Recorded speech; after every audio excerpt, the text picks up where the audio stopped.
Hey guys, hope you've had a great year. I know it's been a little while since I posted a model video, but here I am with the Discovery version of the original USS Enterprise. However, I did not exactly do that version. If you saw my preview video and caught on to the modifications I've made to the saucer, I've actually done the Strange New Worlds version of the Discovery Enterprise. Notably, if you see before I do all my light showing and everything, the very front of the saucer distinctively has a row of windows that when they updated the CG model from Discovery Season 2 to Strange New Worlds Season 1, they brought over that change. They took a bunch of the windows that were originally on the rim here, kept the three lights in the front, a couple on the side, and a couple on the back here. Otherwise, I puttied up all the windows on the saucer rim originally right here, and then I sawed out, I think it was 88 just windows all throughout here.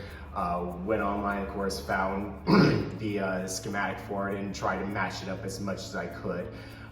So other than that, I've given it the standard treatment. I've got Photoetch details. I've got TenaControls board in here. Now, I do have to note, when I turn the lights on, it's not going to be a 100% representation of the control board and the LED boards that are in the nacelles. First, I have to thank Ralph at TenaControls for really communicating with me and getting me a new LED board and all of that. When I screwed up a couple times, I screwed up the wiring of the saucer, I burnt out the LED fan for the right side, and then when I went to light test again, went and partially damaged it. So thankfully I was able to match it on the other side. So the Blizzard collectors will still light up and still blink. However, they will not have the intended LED effect. I'll post a comparison of what it's supposed to look like, what the left nacelle will look like. Another thing was that I'll have to show in the before photos is that I also, in addition to the Photoetch details from Paragraphics, Paragraphics also has a bridge interior that I managed to put in there. The reason why I have to show video photos of it before is that unfortunately I managed to get a little bit of clear on it. So now it's a little bit fogged and it's very hard to see through it now. I may just take the Photoetch off the top and just cut off the plastic and just leave it exposed. That's something you can do in the future, unless someone wants to tell me like a really nice way of like polishing the plastic on the top. Otherwise, I'm just gonna have to live with it, and I can still see through it a little bit, but it's you know, it more or less just refracts all the white light that I put in there. Other than those difficulties, the actual building of the model was fantastic.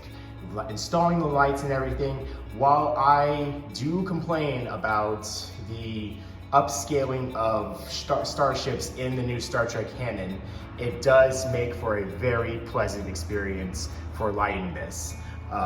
With the control board and everything I got with the LED fans, it was a complete light kit. I will use most of those lights for other purposes. I already had a ton of pre-resisted LEDs. In fact, the only lights I used from that kit were 3 white SMDs, and that was just for the interior of the bridge there, which again I'll show in the photos which one I use. Otherwise, I just used all my own light strips and for the lights and stuff, because I really wanted to pump in as much light as possible, and I hate dealing with attaching resistors and stuff. I only made an exception for the SMDs, but otherwise everything else was a pre-resistor light.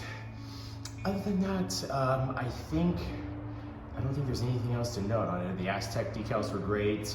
I probably spread this out over 7 weeks, but like I said, it probably only took me like maybe 2 weeks to put it together. Like it was the actual building, everything, like the only seam seam work is my Achilles heel. I think I managed to get it well enough on the engineering hull just to smooth it out, but thankfully, like the saucer rim, the nacelles and all that, the way it's molded is it kind of overlaps each other. So after I light blocked everything on the inside and the outside, which I had to do because these have plastic window inserts, which again, thankful for the build for, because if I had to drill those out, I would just go mad insane. It's sort of the reason why I never really want to do the actual original 1/1000 scale TOS Enterprise, because that would be a ton of work for a smaller model, and I'm not sure how much I would enjoy that.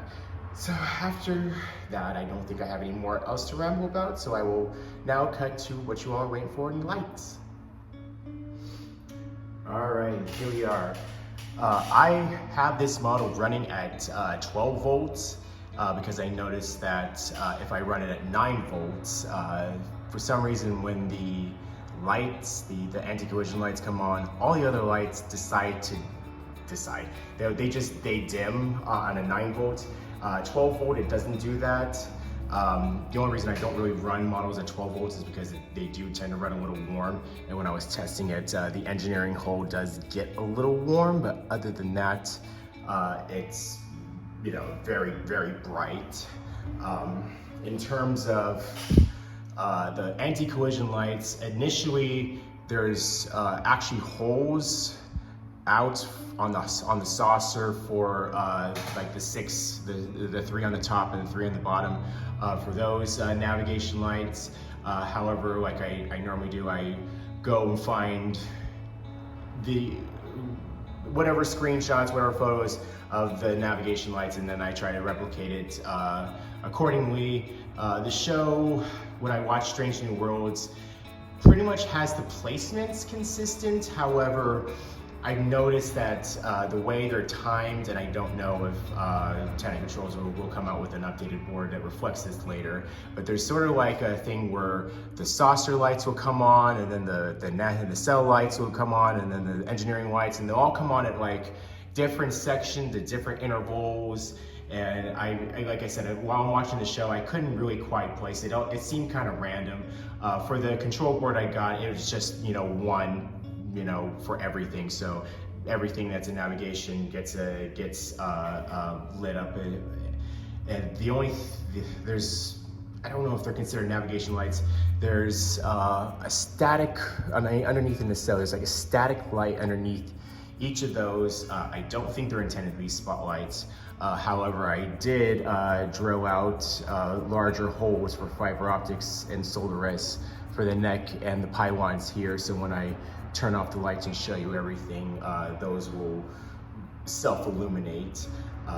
So aside from the scaling difference, like I said, I talk about that, you know, a few times, but honestly, it's not as big a deal as it is, because I honestly love the redesign. The thing about the Discovery era starships is the fact that they have these big old light bars on the side. There's a couple here on the nacelles, and when I lift up the model, you'll see on the bottom of the saucer there's a lot of more practical self-illumination that I really appreciate for that era of starships. It's definitely something that I gripe with whenever I light, you know, say like the Constitution Enterprise refit, or the Reliance. When I worked those, like the bottom spotlights worked out, but there's, like, because of the angle of the bridge dome and when everything's supposed to how it's supposed to light up that way, it's not realistic, and I'm aware that they achieved it with the Raytheon effect. I don't like that. I don't like Raytheon effects. I don't like light coming out from the inside. I like natural light, so I will not do Raytheon effect. So that's why I really appreciate that. I also, of course, appreciate them returning the blue grills. I know that was something Roddenberry wanted to do with the original Enterprise and wasn't able to do it, technical reasons and all that. So very glad that that was brought into the redesigned model since this is the Pike version. You of course got the glowing back. You know, if you're already familiar with the ship, you know that it has those and not the ball shape that Kirk's Enterprise has. That's the other real thing is that, you know, I'm a stickler for canon for the Enterprise refit being my favorite starship design. Like, I can't wrap my head how a starship this large is going to turn into that Enterprise. So, Polarites, if you're listening, please just give me a starship, refit Enterprise that's this size. That's all I ask. Otherwise, like I said, I love everything else about this. This is probably my favorite ship to work on, aside from my own little screw-ups.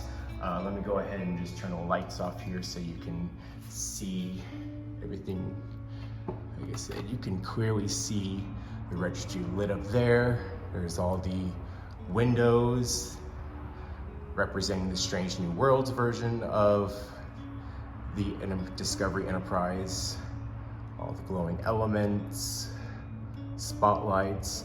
Another aspect of the control board, I'm not sure if the camera is able to catch this, is the fact that the impulse engines do sort of pulsing and glow a little bit.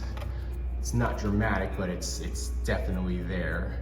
And then of course the not so great LED effects that are more or less just blinking as opposed to spinning. But it's there, it's still lit, and I'm happy with it. If I decide to do this model again, I may not opt for those control boards because apparently I just have a tendency to damaging them. So I will probably just go with a simpler control board next time and maybe just stick with regular red LEDs or something. I don't know. Let me just lift this up so you can see the bottom. Like I said, I'm really happy with the illumination.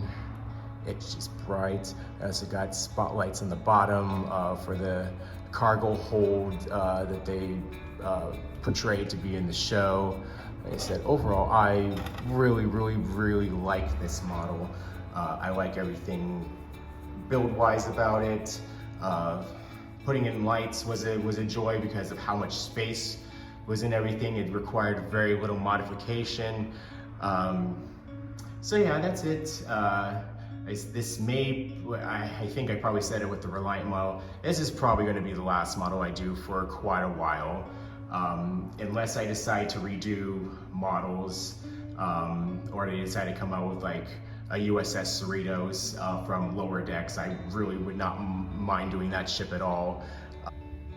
So past doing these Star Trek models, which I love doing, and I'll post anything that I do, you know, in terms of redoing my current models in the future. For what I would like to do, just posting videos and for the future, I really like to revisit some really old Star Trek games. Not really anything that involved, you know, first person, but anything that of course would involve, you know, flying a starship and all that. I know I still have a copy of the PC copy of Star Trek Legacy. If you know, gaming is, you know, something you guys would be interested in, I guess let me know. I will be posting it, you know, just for the fun of it, you know, just because I haven't played many of these games in a while, and I would like to revisit some Star Trek video games. Other than that, that's it. I will see you all in the next one.